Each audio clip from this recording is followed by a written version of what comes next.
गुरुर्ब्रह्मा गुरुर्विष्णु गुरुर्देवो महेश्वरा गुरुर्साक्षात् परं ब्रह्म तस्मै श्री गुरुवे नमः।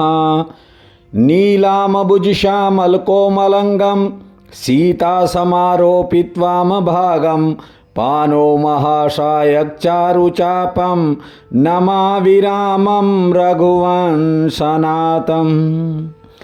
त्वमेव माता च पिता त्वमेव बन्धु च सखा त्वमेव विद्या च द्वरिणं त्वमेव सर्वं मम देवदेव। वासुदेवसुतं देवं कंसं चानुर्मर्दनं देवकी परमानन्दं कृष्ण वन्दे जगद्धाम। प्रिय बंधुओं, देवियों व सज्जनों, अक्सर लोग एक बात कहते हैं कि हमारा मन नहीं लगता, खुशी नहीं मिलती, सुकून नहीं है जीवन में। हर समय आदमी का मन इधर उधर क्यों भटकता है, इसे थोड़ा ठीक से समझिए। उसका एक कारण तो ये है कि आदमी का मन सबसे अधिक अतीत में खोया रहता है। बीते वक्त की बातें इंसान को रह रहकर याद आती हैं। दूसरा कारण ये है कि हर कोई भविष्य को लेकर नई से नई टेंशनें पालता है और इसी कारण जो वक्त हाथ में होता है उस पर व्यक्ति ठीक से ध्यान नहीं दे पाता और अच्छे से अच्छा समय, बड़े से बड़े अवसर इंसान के हाथ से निकल जाते हैं। एक निराश व्यक्ति एक संत के पास गया, कहने लगा कि मन बड़ा अशांत रहता है, कुछ करने का मन ही नहीं करता। संत ने उस व्यक्ति को एक छोटी सी कटोरी थमाते हुए कहा, एक प्याली दी और कहा इसमें जल भर कर लाओ। ध्यान रहे कि कटोरी भरी रहनी चाहिए और जल की एक बूंद भी नीचे नहीं गिरनी चाहिए। नदी काफी दूर थी, व्यक्ति जल भर कर ला रहा था। रास्ते में लोग उसकी खिल्ली उड़ा रहे थे, मूर्खता के ताने दे रहे थे, तो कोई उस पर व्यंग कर रहा था। जब वह जल से भरी उस प्याली को लेकर, उस कटोरी को लेकर संत के पास पहुंचा तो संत ने उससे पूछा कि रास्ते में मिलने वाले लोगों ने क्या क्या कहा, जानते हो? उस आदमी ने क्या जवाब दिया? उसने कहा, महाराज, ना तो कोई मुझसे मिला और ना किसी ने कुछ कहा, मेरा ध्यान तो अपनी कटोरी पर था। संत ने कहा, आज के बाद अपने जीवन में भी इसी सिद्धांत को अपना लो और अपना पूरा ध्यान अपने लक्ष्य पर लगाओ। कोई क्या कहता है सुनो ही मत। बीते समय और आने वाले समय की टेंशन को छोड़ दो, शांति और सुकून अपने आप आने लगेगा। बंधुओं, मेरे जीवन में लाखों लोग आए।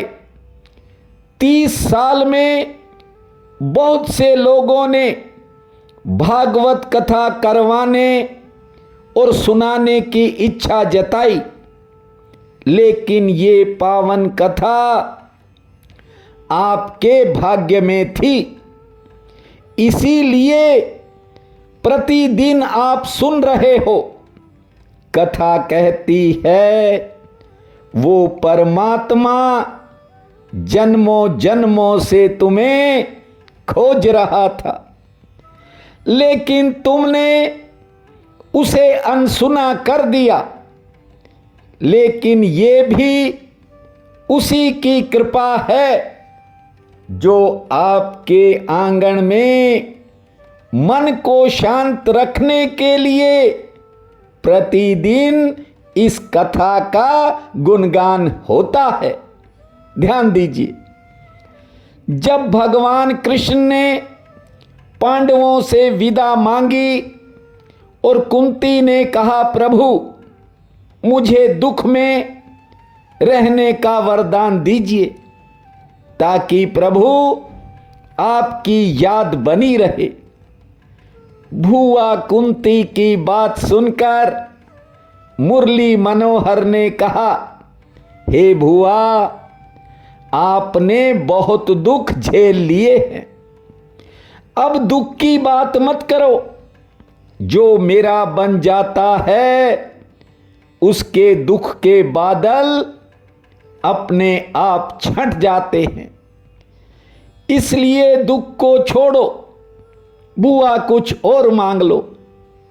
ठाकुर की बात सुनकर कुंती ने कहा, यदि आप मुझे कुछ और देना चाहते हो तो इतना कर दो कि मेरा मन परिवार में लगने की बजाय ठाकुर सदा आप में लगा रहे। शरीर मेरा भले ही परिवार में रहे, लेकिन आत्मा सदा आपके भजन में लीन रहे। भगवान ने कहा, तथास्तु। हे भुआ, भले ही अब आप अपने घर में रहोगी, लेकिन आपका मन सदैव मेरे पास रहेगा। जानते हो, उस दिन के बाद कुंती का मन कभी घर में लगा ही नहीं। चाहे फायदा हो या नुकसान, सुख हो या दुख, जीवन की घटना हो या मृत्यु की, माता कुंती तो सदा ठाकुर के ध्यान में डूबी रहती थी। गोविंद मेरो है, गोपाल मेरो है, गोविंद मेरो है, गोपाल मेरो है। अरे बाके बिहारी नंदलाल मेरो है, अरे बाके बिहारी नंदलाल मेरो है। गोविंद मेरो है, गोपाल मेरो है, गोविंद मेरो है, गोपाल मेरो है। अरे बाके बिहारी नंदलाल मेरो है, गोविंद मेरो है, गोपाल मेरो है। देखिए, ये है संसार। यहां जब घर का मुखिया दुनिया छोड़ता है तो उसके द्वारा भोगे गए कपड़े, बिस्तर, पलंग सभी उसके साथ ही घर से बाहर निकाल दिए जाते हैं। आप भी नित्य देखते हो, ये कोई नई बात नहीं है। उसके जमीन जायदाद, गहने, रुपया, पैसा, उनको कोई बाहर नहीं छोड़ता।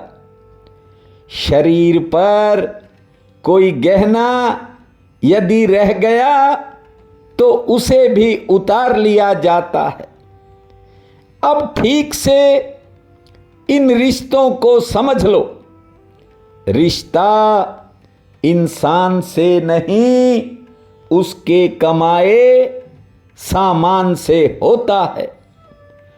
प्रभु का नाम कमाना सीखो, जो असली पूंजी है, जो माता कुंती कमा करके गई। हाड जले ज्यों लकड़ी, केश जले ज्यों घास, कंचन काया जल गई, कोई न आयो पास। जब माता कुंती को अर्जुन ने बताया कि भगवान श्री कृष्ण ने अपनी लीला समाप्त कर दी है, तो कुंती ने हे ठाकुर, हे श्री कृष्ण, हे गोविंद कहते कहते अपना शरीर छोड़ दिया। और उधर भीष्म पितामह ने भी इसी प्रकार अपना शरीर छोड़ा था। जिस समय भीष्म पितामह बाणों की शैया पर लेटे हुए थे, उस समय पांडवों को साथ लेकर भगवान श्री कृष्ण भी वहां पहुंचे हैं। भीष्म पितामह का पूरा शरीर बाणों से छिदा हुआ था। जब उन्होंने अपने सम्मुख आनंद कंद भगवान को देखा तो आंसुओं की धारा बहने लगी। भगवान कृष्ण ने अपने पीतांबर से भीष्म पितामह के आंसुओं को पोंछा था। तब उन्होंने कहा कि हे ठाकुर, ये पांडव यद्यपि आपके साथ थे, लेकिन इन्होंने बहुत बड़े बड़े कष्टों को झेला है। ये सब प्रारब्ध का ही खेल था। भीष्म पितामह ने कहा, पांडवों, जिन्हें तुम अपने मामा का पुत्र समझते हो, ये तो साक्षात भगवान हैं। और मेरा सौभाग्य है कि मेरे अंतिम समय में ठाकुर स्वयं आप आए हैं। श्री कृष्ण ने हाथ जोड़ लिए और कहा, हे पितामह, मेरे लायक कोई सेवा हो तो बताइए। पितामह ने कहा, हे मुरली मनोहर, मैं तुम्हें आज्ञा नहीं दे सकता, और मेरा दुर्भाग्य देखिए, मैं तो आपके आगे हाथ भी नहीं जोड़ सकता, क्योंकि मेरे दोनों हाथ बाणों से छिदे हुए हैं। मेरी तो अंतिम समय में आपसे एक ही प्रार्थना है कि आप अपने चतुर्भुज रूप में मेरे सामने खड़े हो जाओ। तब तक खड़े रहना जब तक ये मेरा शरीर छूट ना जाए। बस फिर क्या था, भगवान ने शंख चक्र गदा और पद्म धारण किए हैं और पितामह को अपना चतुर्भुज रूप दिखाया है। भीष्म पितामह भगवान का भजन करते करते अपने इस नश्वर शरीर का त्याग कर रहे हैं। आप भी अपने हृदय में ठाकुर का दर्शन करें और उनके नाम का स्मरण करें। श्री कृष्ण गोविंद हरे मुरारी, हे नाथ नारायण वासुदेवा। श्री कृष्ण गोविंद हरे मुरारी, हे नाथ नारायण वासुदेवा।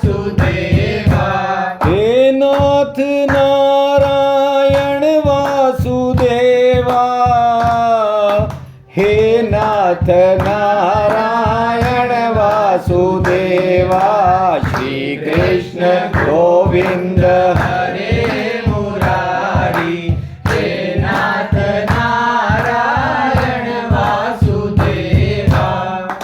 इधर ठाकुर के सम्मुख भीष्म पितामह जी उनके लोक को जा रहे हैं और उधर पांडवों ने भी सोच लिया कि श्री कृष्ण की लीला समाप्त हो चुकी है और अब हम कृष्ण के बिना रह नहीं सकते।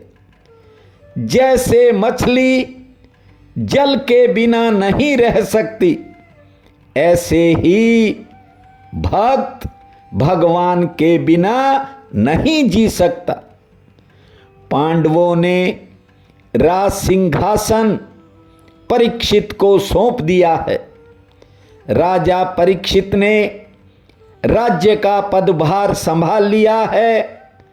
बस उसी समय पांचों पांडव अंधे, गूंगे और बहरे बनकर घर से निकल पड़े। कहने का मतलब ये है कि किसी की अच्छी बुरी बात को सुनना नहीं, किसी की तरफ देखना नहीं और किसी से कुछ कहना नहीं। सीधे चलते गए, हिमालय पर ही जाकर पड़ाव लिया है।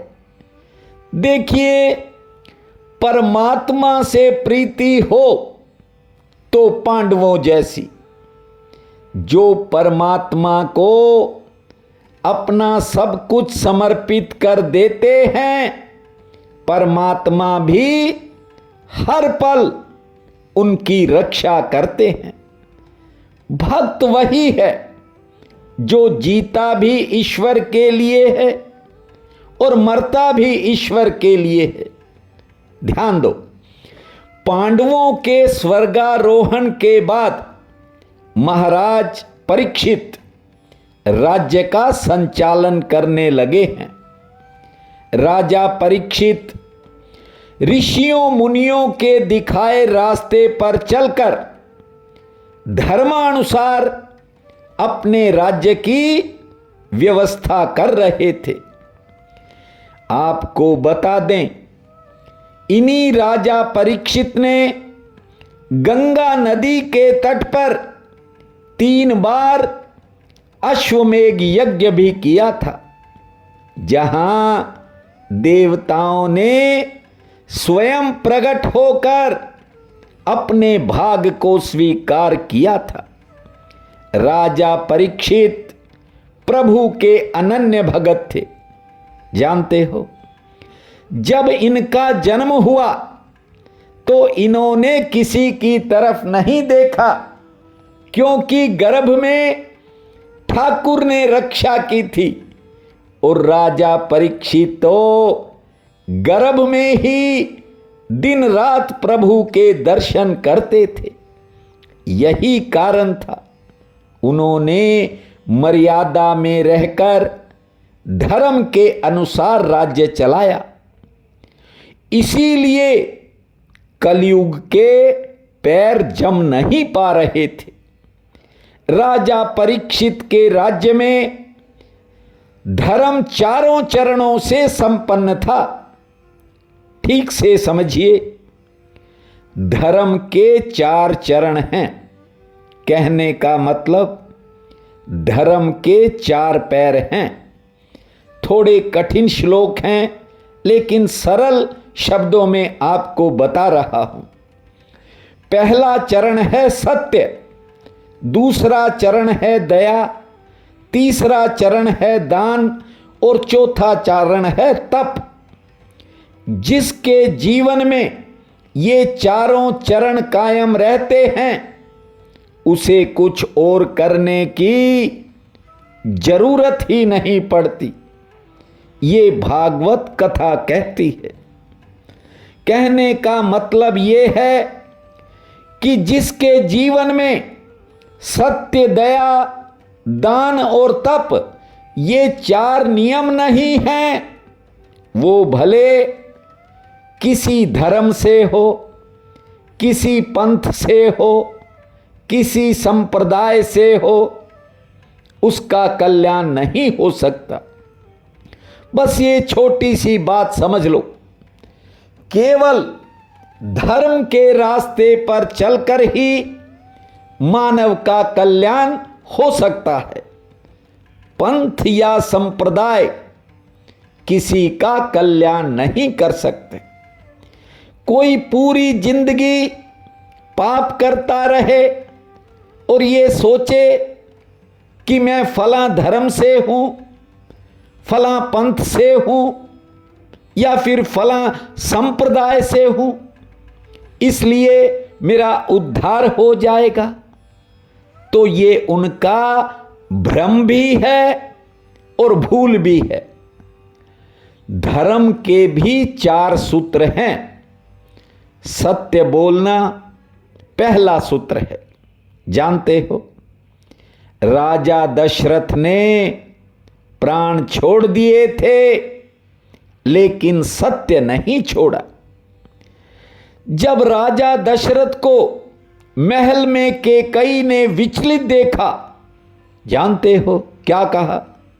हे राजन, आपको यदि मेरे वरदान देने में कोई हिचकिचाहट है या फिर राम का वनवास आपको सहन नहीं हो रहा, तो अभी ये बात हम दोनों के बीच में है, किसी तीसरे को नहीं पता, मना कर दीजिए। जानते हो कैकई की बात सुनकर राजा दशरथ ने क्या कहा?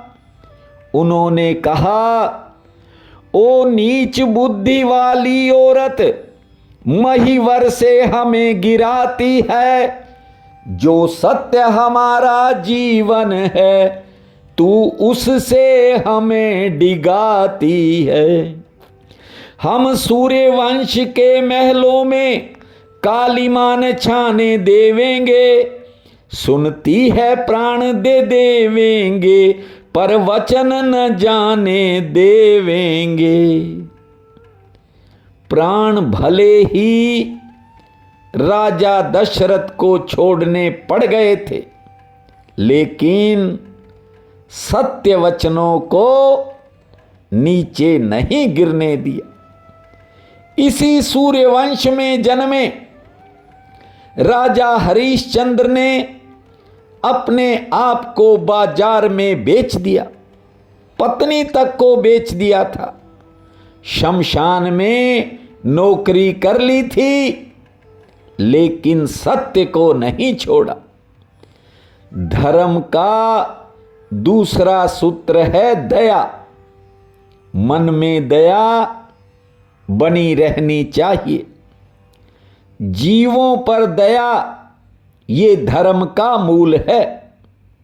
जब तक कंठों में प्राण है, तब तक दया का त्याग नहीं करना चाहिए। देखिए, इस संसार में कोई जीव मरना नहीं चाहता, इसलिए अपने सुख के लिए दूसरे जीव को मारने की कोशिश मत करो। वैसे भी मांस के भक्षण से बचना चाहिए। जानते हो मांस की क्या परिभाषा है? संस्कृत में मांस का अर्थ है मांस, अर्थात मैं जिसका मांस खा रहा हूं वह कभी न कभी मुझे भी खाएगा।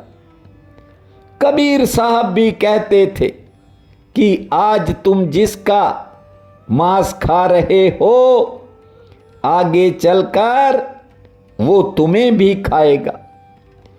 इसलिए मन में, हृदय में समस्त जीवों के प्रति दया होनी चाहिए। जिसके भीतर दया होती है, वही वास्तव में श्री हरि के